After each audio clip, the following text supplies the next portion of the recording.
আমাদের সমাজে অসংখ্য ছেলে উপার্জন করে, হয়তো অবিবাহিত, কিন্তু রোজগার করে, তাদের উপরে কোরবানি ওয়াজিব হয়, এরা কোরবানি করে না। আমাদের দেশে অসংখ্য অগণিত ছেলে যারা বিদেশ থাকে, তাদের কাছে আয় আছে, তারা বাড়িতে ওই সারা বছর যে মাঝে মাঝে টাকা পাঠায়, কোরবানির বসেও টিয়া 10,000 বাড়াইয়া 20,000 টাকা বাড়াইয়া বাড়িতে টাকা পাঠায়। ও বাড়িতে একজনের নামে কোরবানি হয়, হয় বাপের নামে, নয়তো মার নামে, নয় বাপ মার নামে, আর সবাই মিল্লা গোস্ত বাগাবাগি করে খায়।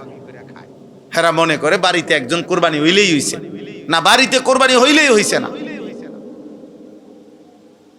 যতজনের উপরে কোরবানি ওয়াজিব, ওদের প্রত্যেকের পক্ষ থেকে কোরবানি আদায় করতে হবে। এটা তো ওয়াজিব,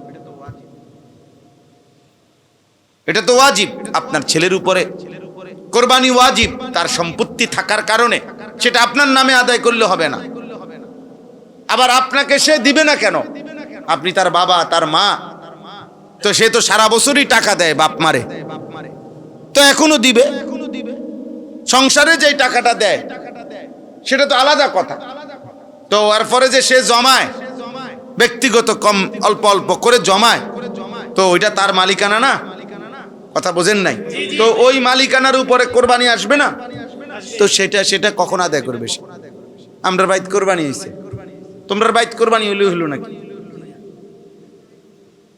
এজন্য এটা জরুরি বিষয়, খুব জরুরি। নবীজি সাল্লাল্লাহু আলাইহি ওয়াসাল্লাম বলেছেন, মান কানা লাহু সাআতুন ওয়া লাম ইউদাহি ফালা ইয়াকরাবান্না মুসাল্লানা। যে ব্যক্তির সামর্থ্য থাকা সত্ত্বেও কোরবানি দেয় নাই, আল্লাহর নবী বলছে সে যেন ঈদগাহে না আসে, সে যেন মুসলমানদের সাথে নামাজ পড়তে না আসে। ওই নাফরমানকে বইল যে তুমি নামাজে আইসো, আরে সমাজচ্যুত করে দাও, আলাদা করো, যা নাফরমান, তোর টাকার মায়াই যেহেতু মায়া, বাদ দে, আমাদের সাথে নামাজে আসবা। সে যেন ঈদের নামাজে না আসে, সে যেন মুসলমানদের নামাজে না আসে। ডাইরেক্ট বলছে ফালা ইয়াকরাবান্না, অবশ্যই অবশ্যই সে যেন না আসে। লামে তাকিদ বানুনে তাকিদ সাকিলা, মানে আরবি ভাষার খুব তাকিদ, গুরুত্ব, অবশ্যই অবশ্যই যেন না আসে। জামাতের টাইমে বাইরের মাইক বন্ধ করে দিবেন, আমরা এখানে একসাথে নামাজ পড়বো ইনশাআল্লাহ একটু পরে। তাইলে এটা জরুরি বিষয়। দেখেন, ফালা ইয়াকরাবান্না মুসাল্লানা, তারা যেন আমাদের ঈদগাহে, নবীজি বলছে অবশ্যই যেন না আসে, কাছেও যেন না আসে। ইয়াকরাবান্না তো কি? কাছেও যেন না আসে। তুই এলাকা তো আইবি না বেটা, মসজিদের দ্বারা কাছেও আসবি, তুই বাইত ঘুমা, বাত গোস্ত রান্দা হইলে তোর মায়ে তোর উড়ে খাওয়াই, তোর তো টাকা দরকার, তোর আখিরাত দরকার না। বুঝেন না? বলবেও না হুজুরের কাছে, কোন আলেমের কাছে জিজ্ঞাসাও করবে না, জিজ্ঞাসাও করবে। এজন্য দান সাদাকা নফল, এটা কম বেশ হইতে পারে।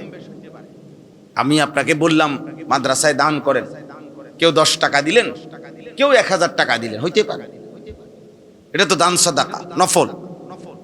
কিন্তু যাকাত, হজ, কোরবানি এটা খামখেয়ালি না, এটা ফরজ, ওয়াজিব।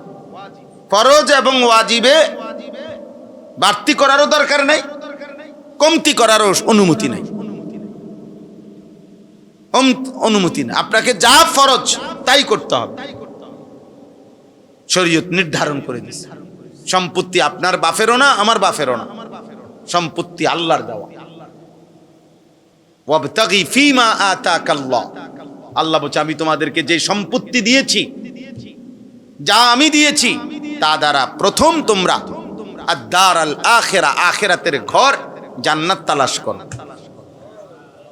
সম্পদের প্রথম হক আখিরাত। আমার জান দিয়ে প্রথম দাবি আমার আখিরাত, আমার মালেরও প্রথম দাবি আখিরাত, আখিরাত, এরপরে দুনিয়া। ওয়ালা তানসা নসীবাকা মিনাদ দুনিয়া, আল্লাহ তাআলা বলে দুনিয়া ভুলে যেও না। দুনিয়া বললাম না, বাজার, ব্যবসা, স্ত্রী, সংসার সব করো, কোনো সমস্যা নাই, কিন্তু 1 নাম্বার প্রথম প্রায়োরিটি, প্রাধান্য দিতে হবে আখিরাত। তাইলে হজ, কোরবানি, যাকাত এই তিনটি বিধান আপনি বুঝে নিবেন, অল্প অল্প করে বুঝে নিবেন। বুঝার সহজ উপায় হলো পুরা মাসালা আপনি বুঝা পারতেন না, এটা দরকারও নাই আপনার, আপনি শুধু আপনারটা বলবেন। এইখানে ডাক্তারের কাছে রুগী যতজন আইছে সবার রোগ কি আপনার বোঝনের দরকার নেই, আপনারটা আপনি শুধু চিকিৎসা নিয়ে নেন, আপনি আপনার হিসাব নিয়ে নেন, তাহলেই সহজ। প্রত্যেকেই যদি নিজ নিজ হিসাব নিয়ে নেয় যার যার আশেপাশের আলেম থেকে, সহজ। বললাম না, বুঝতেই চায় না, মানতেই চায়, মানতেই চায়। অথচ আল্লাহর ঘরে যাওয়া, কাবা শরীফ যাওয়া, বিশ্বাস করেন যার কলিজার ভিতরে আল্লাহ পাকের ভালোবাসা আছে, মহব্বত আছে, তার হৃদয়ের একটা স্বপ্ন থাকা, কল্পনা থাকা যে আল্লাহর ঘর দেখা, আল্লাহর ঘর দেখা। নবীজি সাল্লাল্লাহু আলাইহি ওয়াসাল্লাম মক্কা থেকে যখন হিজরত করে মদিনায় গেছেন, তো হিজরতের 6 বছর পরে, মদিনায় যাওয়ার 6 বছর পরে নবীজি সাল্লাল্লাহু আলাইহি সাল্লাম একদিন সাহাবায়ে কেরামকে বলছেন সকালবেলা যে আমি গত রাত্রে স্বপ্নে দেখছি তোমাদেরকে নিয়ে আমি আল্লাহর ঘর তাওয়াফ করছি, উমরা করতেছি। তো সাহাবারা আল্লাহর ঘর থেকে যে আইসা পড়ছে মদিনায় মক্কাবাসীর কারণে অত্যাচারে, তো এই কারো 6 বছর, কারো 7 বছর হয়ে গেছে। আজকে 6-7 বছর যাবত তারা আল্লাহর ঘর আর দেখে না। নবীজিও যায় নাই, কোন সাহাবারাও যায় নাই, ওনারা তো চলেই আসছে মদিনায়। 6 বছর পরে যখন নবীজি সাল্লাল্লাহু আলাইহি সাল্লাম আজকে বললেন যে তোমাদেরকে নিয়ে স্বপ্নে দেখছি আল্লাহর ঘর তাওয়াফ করছি, উমরা করতেছি, সাহাবায়ে কেরাম সাথে সাথে দাঁড়ায়া, ইয়া রাসূলুল্লাহ আমরা এখনই, এই বছরই এখনই আমরা রেডি হইতেছি, আল্লাহর ঘরে যাব। সাহাবায়ে কেরাম বুঝতেন নবীজি সাল্লাল্লাহু আলাইহি ওয়াসাল্লামের স্বপ্ন ওয়াহী, সমস্ত নবীদের স্বপ্ন কি ওয়াহী, ওনাদের স্বপ্ন খামখেয়ালি না, আমাদের জানতেন কারো স্বপ্ন না। যেমন ইব্রাহিম আলাইহিস সালাম, উনি বলছেন ওনার ছেলে ইসমাঈলকে, আমি স্বপ্নে দেখেছি, ইন্নী আরা ফিল মানামি, আমি স্বপ্নে দেখছি তোমাকে জবাই করতেছি আল্লাহর হুকুমে। তো ছেলে ইসমাঈল এটা বলে নাই যে আব্বা, মাত্র 8-10 বছর 12 বছরের ছেলে, ইমানদারের সন্তান, উনি বুঝে, এই এত ছোট বয়সে উনি বুঝে যে নবীর স্বপ্ন ওয়াহী, নবীর স্বপ্ন মামুলি কিছু না। এই জন্য ইসমাঈল বলছে আব্বা আমি রেডি, আপনি এখনই পালন করেন, ইয়া আবাতি ফাআল মা তু'মার, আল্লাহর হুকুম পালন করেন। অথচ উনিও বলতে পারতেন আব্বা, আরে স্বপ্নে তো কত কিছুই দেখে, স্বপ্নে তো মানুষ আমেরিকা বাইতলে, স্বপ্নে দেখলেও নাকি। ছেলেও তো বলতে পারত আব্বা স্বপ্ন তো স্বপ্নই, এটা নিয়ে পড়ে থাকার কি না। ইব্রাহিম আলাইহিস সালামও বুঝছেন আমার স্বপ্ন এটা ওয়াহী, ইসমাঈলও বুঝছেন আমার স্বপ্ন কি ওয়াহী। তো আজকে যখন নবী সাল্লাল্লাহু আলাইহি সাল্লাম বললেন আমি স্বপ্নে দেখছি তোমাদেরকে নিয়ে আল্লাহর ঘর তাওয়াফ করছি, সাহাবারা বুঝছেন এটা নবীর স্বপ্ন ওয়াহী, অতএব ওনারা রেডি হয়ে গেছে। আল্লাহর নবী সাল্লাল্লাহু আলাইহি সাল্লাম 1400 কিংবা 1500 সাহাবী নিয়ে মদিনা থেকে মক্কার উদ্দেশ্যে আল্লাহর ঘর তাওয়াফ করবে, উমরা করবে, এই উদ্দেশ্যে নবীজি সাল্লাল্লাহু আলাইহি সাল্লাম রওনা দিয়েছেন। তো রওনা দিয়া মদিনার কাছাকাছি, আর সরি মক্কার কাছাকাছি একটা জায়গা হুদাইবিয়া, হুদাইবিয়া জায়গাটার নাম, ওইখান পর্যন্ত যখন আসছেন আল্লাহর কুদরতে নবীজি সাল্লাল্লাহু আলাইহি সাল্লামের উট নিজে নিজে বসে গেছে ওইখানে। তো উটে যখন বসে গেছে আল্লাহর নবী সাল্লাল্লাহু আলাইহি সাল্লাম বললেন হাবাসাহা হাবিসুল ফিল, আল্লাহর ঘরের দিকে ঢুকতে গিয়ে আব্রাহার হাতি, সেই হাতিকে যিনি বসায় দিছিলেন ঘরে পৌঁছবার আগেই আমার উটকেও সেই আল্লাহই বসায় দিছে কুদরতি ভাবে। নিশ্চয়ই আমরা অপেক্ষা করো, থামো, ভিতরে আমরা খবর নাও। তখন সাহাবী পাঠাইছেন, উনি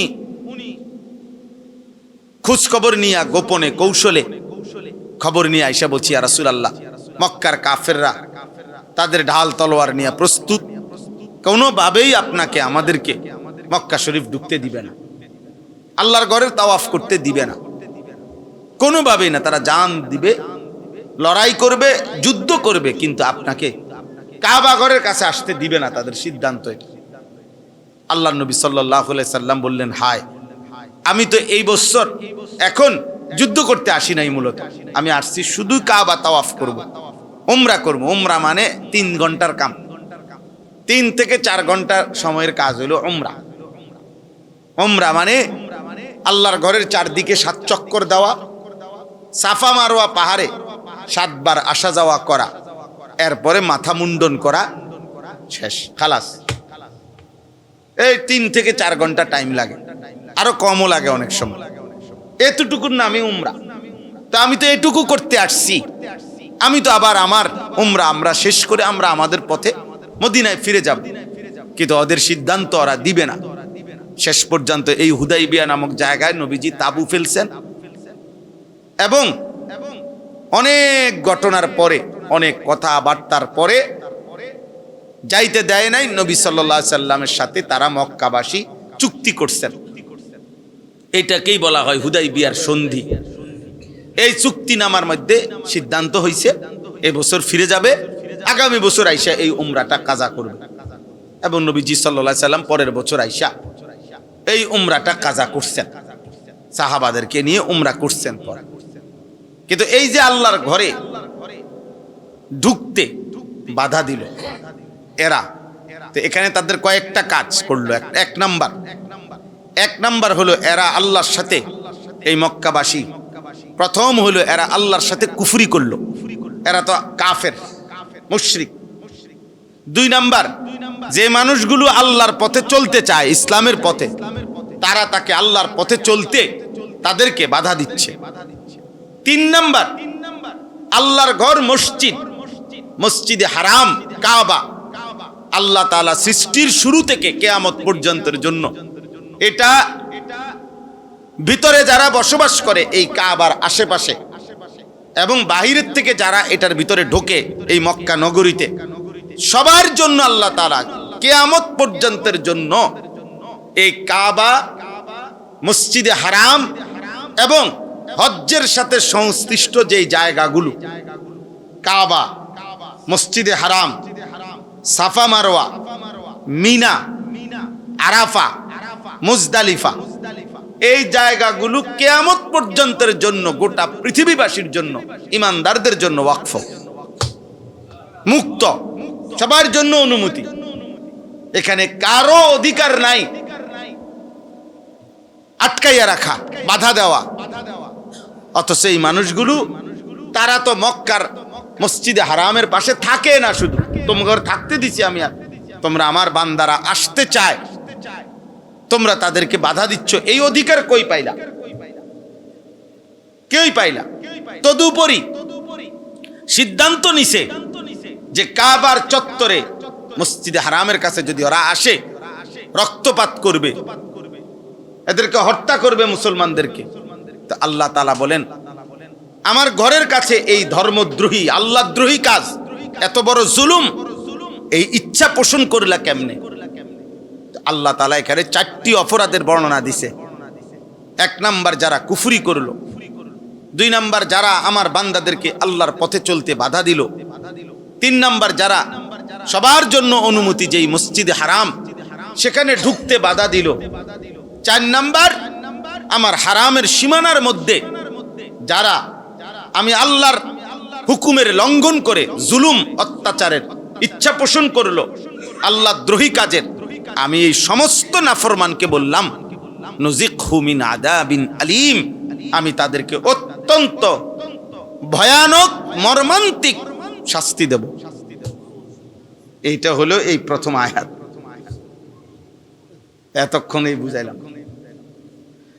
ইন্নাল্লাযীনা কাফারু, নিশ্চয়ই যারা কুফরি করলো, ওয়ায়াসুদ্দুনা আন সাবিলিল্লাহ, আল্লাহর পথ থেকে যারা বাধা দিচ্ছে। ইসলাম এখানে সাবিলিল্লাহ আল ইসলাম তাফসীরে আছে। ওয়াল মসজিদিল হারাম, এবং মসজিদে হারামে আসতে যারা বাধা দিচ্ছে। আল্লাযী জাআলনাহু লিন-নাসি সাওয়াআনিল আকিফু ফীহি ওয়াল বাদ, যেই ঘরটি, যেই মসজিদটি আমি বানিয়েছিলাম পৃথিবীর সমস্ত মানুষের জন্য, চাই সে আভ্যন্তরীণ হোক বা বহিরাগত হোক, মানে চাই সে মক্কা নগরীর হোক অথবা মক্কা নগরীর বাহির থেকে হোক, আমি তো সবার জন্যই বানাইছিলাম। সেই ঘরে আসতে যারা বাধা দিচ্ছে, আমান ইউরিদ ফীহি বিইলহাদিন বিযুলমিন, এবং সাথে সাথে যারা আমার এই হারামের সীমানায়, মসজিদের সীমানায় যারা অন্যায়, জুলুম, আল্লাহদ্রোহী, ইলহাদ, ধর্মদ্রোহী, আল্লাহর বিরুদ্ধে জুলুম করতে চাচ্ছে, এরকম ইচ্ছা পোষণ করছে, মারামারি করবে, খুনাখুনি করবে, মুসলমানের পবিত্র রক্ত বহায়া দিবে, আল্লাহ বলেন এই সব পাপীদেরকে বললাম নুজিকহু মিন আযাবিন আলীম, আমি তাদেরকে অত্যন্ত মর্মান্তিক আযাব, নুজিকহু মজা দেখাবো, আযাবের মজা, শাস্তি দেব। আমার বড় ভয় লাগে এই জন্য, সামর্থ্যবান যে মানুষটা সরাসরি ইসলামের হিসাব মতে তার উপরে হজ ফরজ, কিন্তু কইতে দেরি, তার বউয়ে দিছে দমক, হ্যাঁ রে বেটা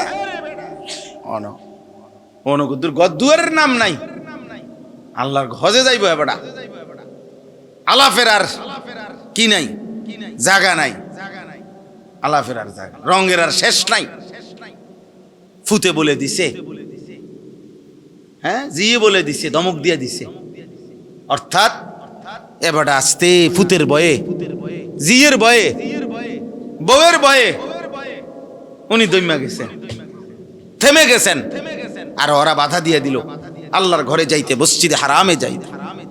ওদের পরিণতিটা কি হবে? এই নাফরমানদের পরিণতি কি হবে?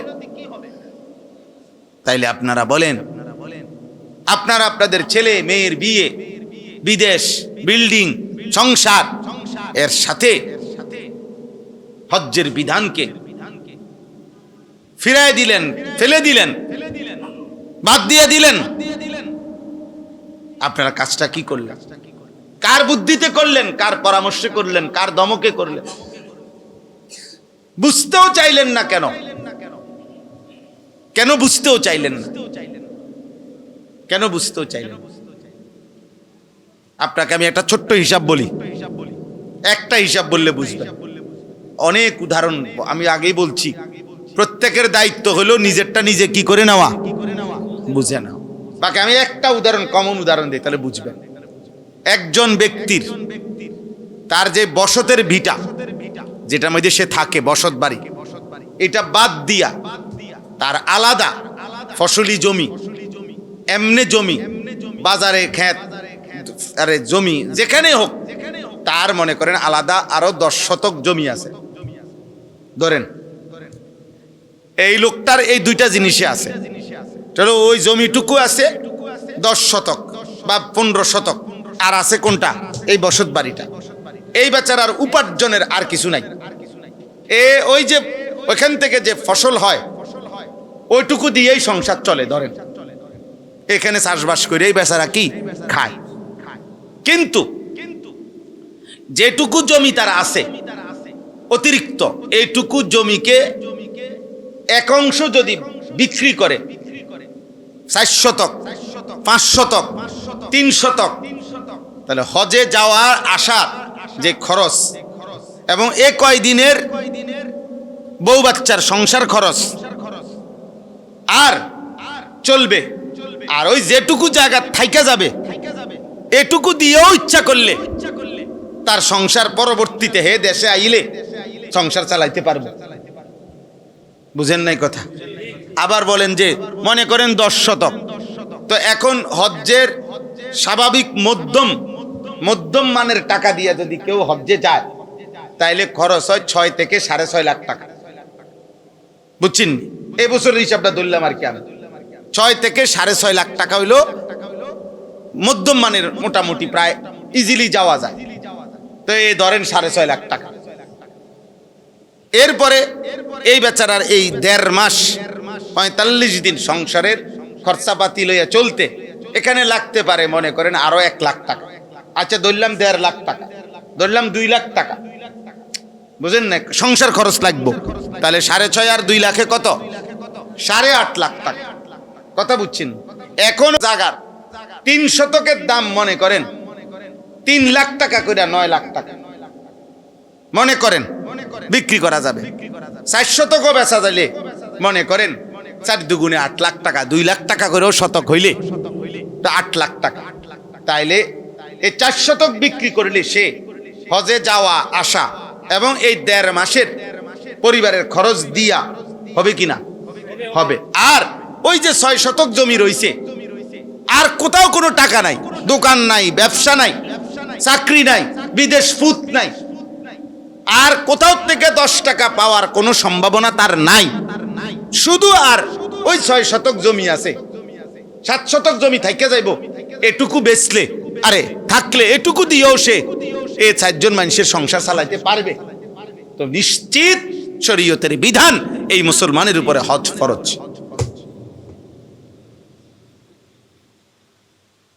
এবং এই মুসলমান যদি হজ না করে মারা যায়, আল্লাহ নবী বলছে আমি জানি না হয় ইহুদি মরল নয় খ্রিস্টান মরল, সে কিভাবে মরবে এটা হে বুঝবে, মুসলমানের মরণ হবে। এবার বলেন, একটা শুধু স্যাম্পল দেখাইলাম, এখন বলেন তো কি পরিমাণ মুসলমানের উপরে হজ ফরজ? কথা কোন? তো হেবাড়াজি মস্কারি করে, আমাদের দেশে মানুষ মস্কারি করে না। গেলাম হইলে আরে কার মনে না চায়, আল্লাহর ঘরে চাইতো কার মনে না চায়। হ্যাঁ, আজ যা 60 বছর লাগাইয়া 4 ফুট আল্লাহ আল্লাহ করে বিদেশ পাঠাইছি, কদ্দুর ঘর করছি, মাইয়া গুণ বিয়া দিছি, চারিদিক দিয়ে আল্লাহর রহমতে অবসর হইছি। এখন যদি ফুটগুনরে নিজে মানুষ করলাম, টাকা পয়সার মিল করে দিলাম, বিদেশ পাঠাইলাম, এখন এরা যদি কেউ দয়া করে তাকে যদি আল্লাহ লোয়ায়, তারা যদি আমারে হজে পাঠায়, বাফেরে হজ করায়, তাইলে তো যাইলাম, হইলে তাইলে তো যাইলাম, নইলে না হুজুর, নইলে আমি করতে কি তানো, আমার তো কিচ্ছু নাই, আমার তো কিচ্ছু নাই, সব তো দিয়ে লাইছি জিফুতে, আপনার কিচ্ছু নাই। এই যে কথাটা বললেন, কি বললেন? কি বললেন? আপনি জীবিত থাকাকালীন আপনার সম্পত্তির মালিকানা সন্তান হইতে পারে? তো তাইলে এগুলোর মালিক আপনি না? কথা কয় না?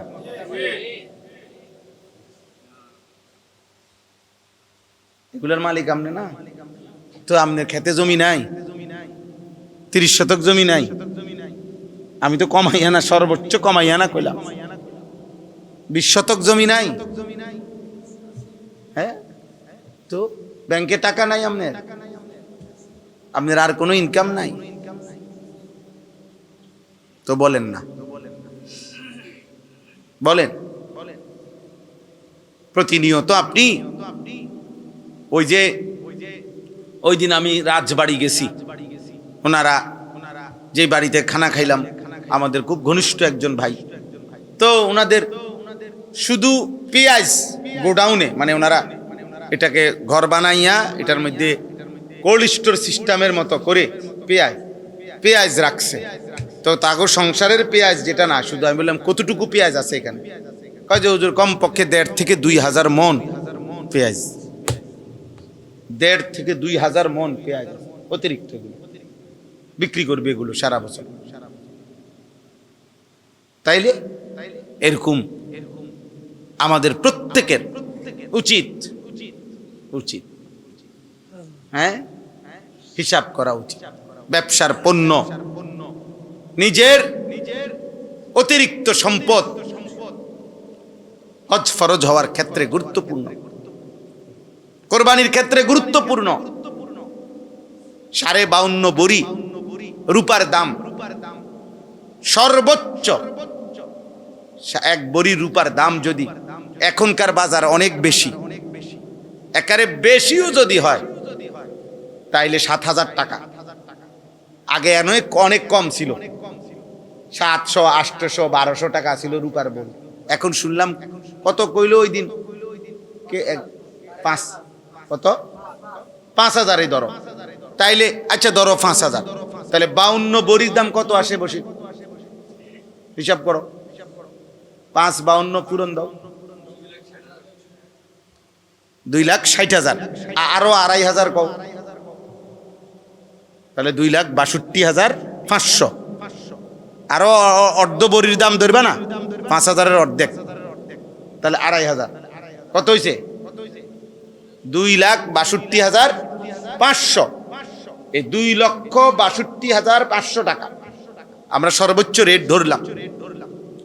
ঈদের 3 দিন, কোরবানির ঈদের 3 দিন যদি কারো কাছে 3 দিনের প্রথম দিনের ফজরের ওয়াক্ত থেকে, সুবহে সাদিক থেকে যে কোনো সময়ে তৃতীয় দিন মাগরিব পর্যন্ত কারো কাছে যদি তার এই সংসারের স্বাভাবিক খরচ, স্বাভাবিক যে খরচাপাতি ওষুধপত্র এর অতিরিক্ত কারো কাছে যদি জমা থাকে এই পরিমাণ টাকা, তার উপরে কোরবানি ওয়াজিব। 2,62,500 টাকা ধরে, আগে 1 বছর না, ওই দিন কা আমি আবার কাছে 3 লাখ টাকা পাই, এই ঈদের দিন টিয়াটা বাইতাইয়া দিছে,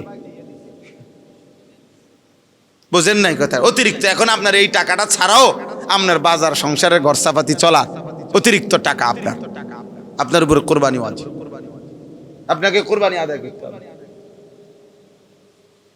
আপনি বলবেন কি এত কঠিন? না না, কঠিন তো হলো নাফরমানের জন্য কঠিন, ইমানদারের জন্য তো সহজ। ওয়া ইন্নাহা লাকাবীরাতুন ইল্লা আলাল খাশিঈন, আল্লাহর ভয় যার কলিজার মধ্যে আছে তার জন্য ইবাদত কঠিন নয়। আল্লাহ বলছে মুনাফিকের জন্য কঠিন, নাফরমানের জন্য কঠিন। নবীজি বলছে ফজরের নামাজ মুনাফিকের জন্য কঠিন, মুমিনের জন্য সহজ।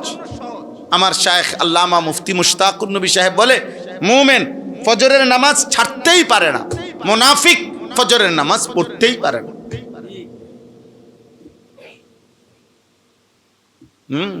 যে বুঝে জীবন মানে আমার আল্লাহর হুকুম পালন, তাইলে আমার শরীরে যা হুকুম তাও পালন করতে হবে, আমার সম্পত্তির মধ্যে আল্লাহর হুকুম যা তাও পালন করতে হবে, এটা সোজা বাংলা।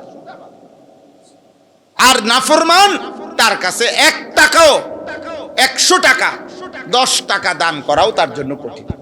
10 টাকা অসংখ্য মসজিদের মধ্যে দান করে, যে দেখবেন শুক্রবারের যে টাকাটা উঠায় সবচেয়ে মনে হয় যেন পুরা ইউনিয়নের যত অসল টাকাগুলো এক চান্সে শুক্রবার দিন এগুলা মসজিদে ঢুকে যায়, যে যেখান দিয়ে চালাইতারে না ওইখান দিয়া অসল টাকা, ছিঁড়া বিরা টাকা, মানে না পারতে তার কলজা ছিঁড়া গেছে এই 5টা টেয়ার দিতে, না পারতে বহুত খুঁজা সবচেয়ে ছিঁড়া টাকাটা মসজিদের মধ্যে দিচ্ছে।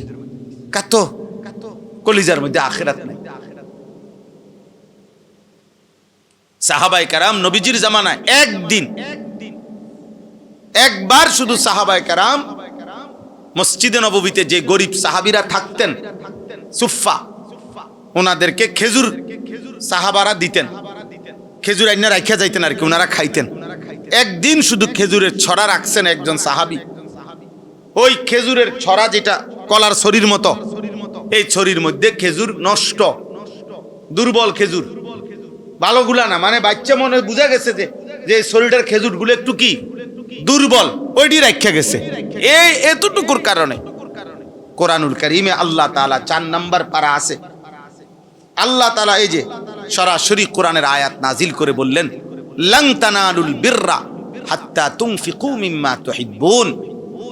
বান্দা শোনো, যতক্ষণ পর্যন্ত সবচেয়ে প্রিয় যা তা আল্লাহর পথে ব্যয় না করবা কশিন কালেও নেকি পাবা না। লান তানালুল বিররা, নফি তাকিদ বলান কোনোভাবেই নেকি মিলবে। কি সাহাবায়ে কেরাম কিভাবে সতর্ক করছেন নবীজি, আরে আল্লাহ কোরআনে সতর্ক করছে। এই জন্য বললাম আল্লাহর ঘর থেকে বাধাগ্রস্ত করা এটা কত বড় সাংঘাতিক পাপ, কত বড় সাংঘাতিক পাপ, কত বড় পাপ। আমাদের প্রত্যেকের উচিত এবার দেখেন আল্লাহ বলেন, এইবার তরজমা বলে শেষ। ওয়াইদ বাওয়ানা লিইব্রাহিমা মাকানাল বাইতি আল্লা তুশরিক বি শাইআ ওয়া তাহহির বাইতিয়া লিত-তাইফিন ওয়াল কাইমিন ওয়ার রুকআইস সুজুদ। আল্লাহ বলেন, শুনো বান্দা, পৃথিবীবাসী শুনো, আমি আল্লাহ নিজে আমার ঘর কাবা, আমি নূহ আলাইহিস সালামের জামানায় তুফানের সময় উঠায় নিছিলাম উপরের অংশটা, আবার সেই ঘরের জায়গাটা ইব্রাহিমকে আমি আল্লাহ তাআলা নিজে ওই ঘরের স্থান, দৈর্ঘ্য, প্রস্থ, সীমানা নির্ধারণ করে দেখাইয়ে দিছি, বলে দিছি যে আমার ঘর তুমি আবার নির্মাণ করো, আর নির্মাণ করে পৃথিবীবাসীকে ঘোষণা দিয়ে দাও এই ঘরের মধ্যে, এই ঘরের ইবাদতে কোনোভাবে কেউ যেন আমি আল্লাহর সাথে শিরিক না করে, আর কিয়ামত পর্যন্তের জন্য এই ঘরকে যেন পবিত্র রাখে। আমার বান্দারা এর চারদিকে তাওয়াফ করবে, কেউ দাঁড়িয়ে নামাজ পড়বে, কেউ রুকু সেজদায় আমার বন্দিগি করবে। যতজন আমার ইবাদত, আমার বন্দিগি করতে চায় তাদের জন্য আমার ঘরকে কিয়ামত পর্যন্তের জন্য পবিত্র করে দাও। আমার বান্দারা আসবে। তো ইব্রাহিম আলাইহিস সালাম আল্লাহর ঘর নির্মাণ করছেন, সম্পূর্ণ সুন্দর করে সাজাইয়া রেডি করে। এবার আল্লাহকে জিজ্ঞেস করছেন, আল্লাহ আমি এখন কি করব? আমি আপনার ঘরের নির্মাণ ঠিক শেষ করছি, কাম শেষ। এবার আল্লাহ বললেন, ওয়াআযযিন ফিন-নাস বিল হজ্জ। এবার তুমি ইব্রাহিম পৃথিবীবাসীকে, আমার বান্দাদের মাঝে হজ্জের ঘোষণা দিয়ে দাও, আমার এই ঘরের কাছে যেন তারা হজ করতে আসে। ইব্রাহিম আলাইহিস সালাম বললেন, আয় আল্লাহ, হজ্জের ঘোষণা দিব মানে কারে ঘোষণা দিব? এখানে তো কোনো মানুষই নাই। মানুষই তো আমি, আমার ছেলে ইসমাইল, আর এই অল্প কোকা মানুষ, এগুলোর লগে থাকে যে কয়জন মানুষ, হইতো না 50 জন এগরে। আর আপনি বলতেছেন ফিন্নাস, পৃথিবীর সমস্ত মানুষের মধ্যে ঘোষণা দিতাম, মানুষ কই? আর দ্বিতীয়ত আমি এখানে যত জোরেই চিৎকার করি সারা পৃথিবীর মানুষ শুনবে কেমনে? আল্লাহ তাআলা বললেন, নাদি ওয়া আলাইয়াল বালাগ। ইব্রাহিম তুমি ঘোষণা দাও, আজান দাও, আমি আল্লাহ পৌঁছানোর দায়িত্ব কিয়ামত পর্যন্ত। আমার এই ঘরে কারা কারা আসবে এটা আমি নিয়ে আসবো। ইয়াতুকা রিজালান ওয়া আলা কুল্লি দামিরিন ইয়াতিনা মিন কুল্লি ফাজ্জিন আমিক। আল্লাহ তাআলা বলেন, যুগে যুগে কিয়ামত পর্যন্ত ইব্রাহিম কেউ পায়ে হেঁটে কাছের থেকে আসবে, কেউ এত দূর থেকে আসবে বাহনে চড়ে, গাধায় চড়ে, ঘোড়ায় চড়ে, উটের মধ্যে চড়ে, এত দূর থেকে আসবে। এই ঘরে দেখো, আমি বললাম যে আসতে আসতে আসতে এত দূরত্বের কারণে মানুষ না, ডাইরেক্ট বাহন, গাধা, ঘোড়া, খচ্চর, উট পর্যন্ত দুর্বল হয়ে যাবে। বাহন দুর্বল হয়ে যাবে, মানুষ তো দুর্বল হবেই হবে। এত দূর থেকে হলেও আমার বান্দা এখানে আসবে। তুমি আজান দাও, তুমি ঘোষণা দাও, তুমি ঘোষণা দাও।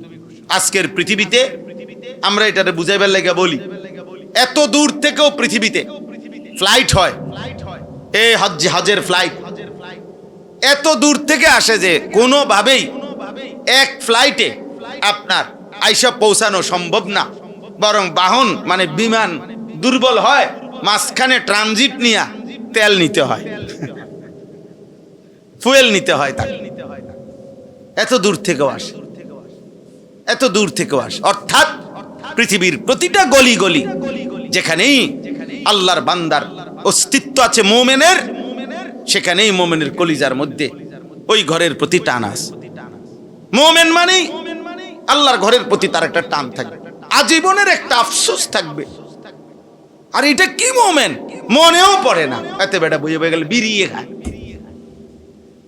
পাগল কোথাকার, বুড়া অসল হয়ে গেছে, খবরও নাই, বইয়া বইয়া বিড়ি, বন, চা, টেলিভিশন, নাচ গান।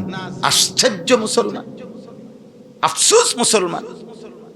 কলিজার মধ্যে ও ফুতের দিকে চাইয়া রয়েছে, নাতির দিকে চাইয়া রয়েছে। ফুত সব শেষ হইয়া ও নাতি ফাটানি শুরু করছে বিদেশ। অন বুঝেন না? এরপরও নাফরমানের লোভ শেষ হয় না, এরপরও শেষ, এরপরও কাম অনো শেষ হয় না। অনো ঘুরতে আছে আজ যা 30 বছর এই জমি 200 কেবাড়া ঘুরাইতে আছে, বেচবো কইয়া প্রত্যেক দিন যায় কিও। আর কথা আসেনি কোনো কইবানি, শেষ কথা আমি তো মরে যাই, বেচবানি জমি। কতদিন ধরে ঘুরাইতে আছো জমি, বেচবা কই? শেষ মরতে পারতেছে না, বহুত মালাকুল মউতের আবদার করে ধরে রাখছে এই জমি আনে। জিভুতরে জমিখান লাইন করে দিলে, এই জমিখান ব্যবস্থা করে দিলে, এরপরে উনি মরে যাবে, এরপরে কবরে শান্তি আর শান্তি। আস্তাগফিরুল্লাহ, লা হাওলা ওয়ালা কুওয়াতা ইল্লা বিল্লাহ। আল্লাহ আমাদেরকে মাফ করে দেন। প্রিয় ভাই, প্রিয় বাবা,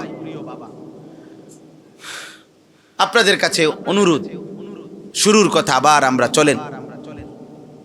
আমাদের এই প্রথম কথা, আমরা আবার ফিরে আসি। দুনিয়া আমাদেরই, আখিরাতও আমাদের, কবর আমার, পরকাল আমার। অতএব বুদ্ধিমান বিবেকবান হিসাবে আমাদের প্রত্যেকের উচিত আমরা আমাদের হিসাব মিলানো। আমার দুনিয়া কটুকু হলো হিসাব করেন, আখিরাত কটুক হলো হিসাব। সম্পদ এটা আল্লাহই দিছেন আমাকে, অতএব এখানে যদি যাকাত ফরজ হয় দেব, হজ আসলে হজ করব, কোরবানি হইলে কোরবানি আদায় করব, এরপরে যা থাকে তা দিয়ে হিসাব মিলাবো।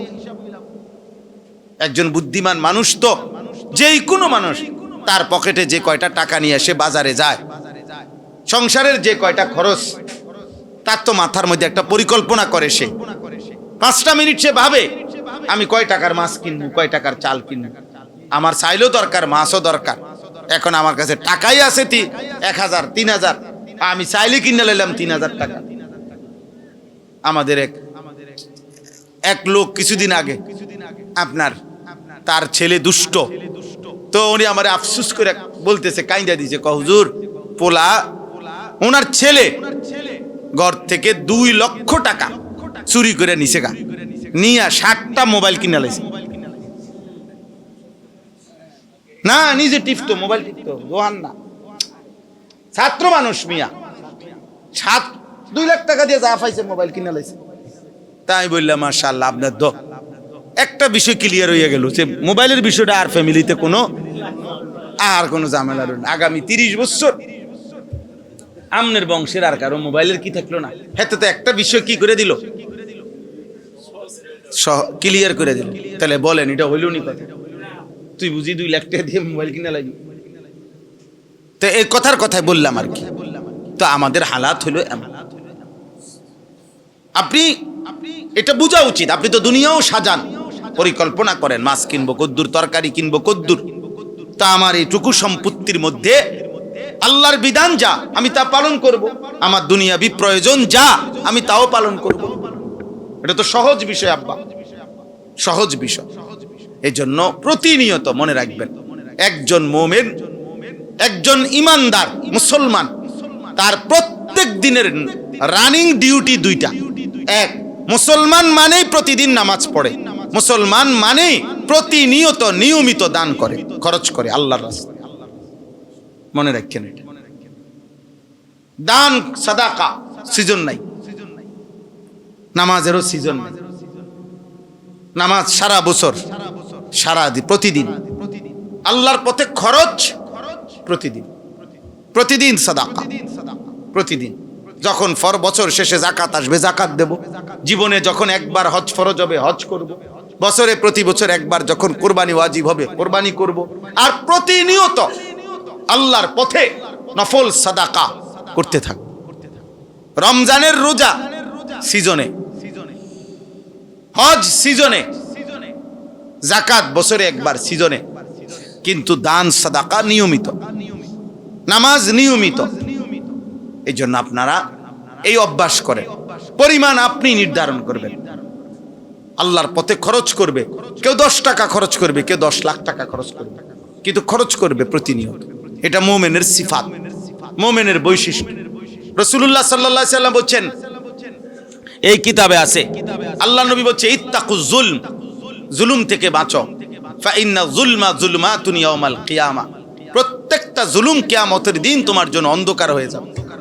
এরপরে নবীজি বলছে, ওয়াত্তাকুশ শুহা, কৃপণতা থেকে বাঁচো, ফা ইন্না শুহা আহলাকা মান কানা ক্বাবলাকুম, তোমাদের পূর্বের জাতিদেরকে আল্লাহ কৃপণতার কারণে ধ্বংস করে দিয়েছে। আপনি খরচ করেন, আনফিক উনফাক। নবীজি সাল্লাল্লাহু আলাইহি সাল্লাম বলছেন, আল্লাহ বলে হাদিসে কুদসি, বান্দা তুমি আমার জন্য খরচ করো, আমি তোমার জন্য খরচ করব। তুমি আমাকে দাও, আমি তোমাকে দেব, আমি তোমাকে দেব, আমি তোমাকে দেব। তোমার যা দিচ্ছ দান, এই তো আমিই দিছি, আল্লাহ দিছে না? কথা বলেন। আপনি যে 10 টাকা দান করলেন, এই 10 টাকা আপনি কোত্থেকে আনলেন? আপনি যে 10,000 টাকা দান করলেন, এই 10,000 টাকা কোত্থেকে আনলেন? আল্লাহ দিছেন, এটা আল্লাহ দিছে, আল্লাহ আবার দিবে। যিনি এখন 10,000 দিতে পারছে, তো তিনি আবার দিতে পারবে না? কথা বলেন না? তো এটা শেষ হয়ে গেলে আর পাবেন না, তো আপনি এর পরে কি মরে যাবেন? তো আগের বার আল্লাহ দিছে না, তো পরের বার কে দিবে? তো আর অসুবিধা কি এখানে? যত সহজ, এটা বুঝতে হবে, এটা ভাবতে হবে, আলহামদুলিল্লাহ চেষ্টা করতে হবে নিজের জীবনে। আমাদের এটা অভ্যাস বানানো উচিত, কম বেশি সাদাকা প্রতিনিয়ত করা। আল্লাহ নবী বলছে, যত সাদাকা করবা তত বালা মুসিবত, পেরেশানি, অভাব, অস্থিরতা দূর হয়ে যাবে। নবীজি হাদিসে বলছে, এই হাদিসটাই বলছি, নবীজি বলছে তোমরা বারবার হজ করো, বারবার উমরা করো। নবীজি ওয়াদা দিছে, তাবিউ, একটার পর একটা হজ করো, একটার পর একটা উমরা করো। কি হবে? আল্লাহ নবী বলছে, নিশ্চয়ই হজ এবং উমরা অভাব এবং গুনাহ এভাবে মিটিয়ে দেয়, মুছে দেয়। অভাব এভাবে দূর করে দেয়, গুনাহ এভাবে দূর করে দেয় যে লোহা যেমন আগুনের মধ্যে পোড়াইলে, অথবা স্বর্ণ যেমন আগুনে পোড়াইলে, রৌপ্য যেমন আগুনে পোড়াইলে ওইখান থেকে ঝংকার খাদ যেভাবে একদম সরে যায়, আল্লাহ নবী সাল্লাল্লাহু আলাইহি সাল্লাম বলছে হজ এবং উমরা অভাব এবং গুনাহ এভাবে দূর করে দেয়, এভাবে দূর করে। ফাইন্নাহুমা ইয়ানফিয়ানিল ফাকরা ওয়াদ-দুনুবা কামা ইয়ানফিল কিরু খাবাসাল হাদিদ ওয়াদ-যাহাব ওয়াল ফিদ্দা। আল্লাহ নবী সাল্লাল্লাহু আলাইহি সাল্লাম বলছেন। এজন্য আমরা এই আজকের এই ছোট্ট, আমি মাওলানা ইয়াসিন জাফরি, তার এই মাদ্রাসা আমাদেরই মাদ্রাসা। আলহামদুলিল্লাহ, আমি বলছিলাম যে দিনে ফাঁক পাই বলমু, একদিন এই মনে কয়দিন আগে বললাম, মজলিস করেন, বৃষ্টি হোক, তুফান হোক, যা হয়, 1 জন হোক 10 জন হোক, এটা বাচ্চারাও পড়বে, তো আপনারাও শুনবেন। আপনাদেরও আজকে কিছু জানা হলো না? কথা বলেন না কেন? কে ভাবছিল 6 মাস আগে, 1 বছর আগে, হ্যাঁ, এখানে আমরা ভাই সহ, কাকা সহ আসছি দেখতে, রাত্রে ওটার লাইট, মাহিন কাকার লাইট দিয়ে, ওটার লাইট দিয়ে ওটা এখানে দেখাইছে, ওখানে দেখাইছে, অন্ধকারের ভিতরে। কেউ ভাবে নাই এখানে মাদ্রাসা হবে, এখানে আপনারা বসবেন, আল্লাহর কোরআন পড়বে, এই ছোট্ট মাসুম বাচ্চা আল্লাহর কোরআন শোনাবে এই মাদ্রাসায় পড়ে, এরকম বাঁশমুড়ার তলে। কে ভাবছে রে আব্বা? কিন্তু আসমানওয়ালা ঠিকই ফায়সালা করছে।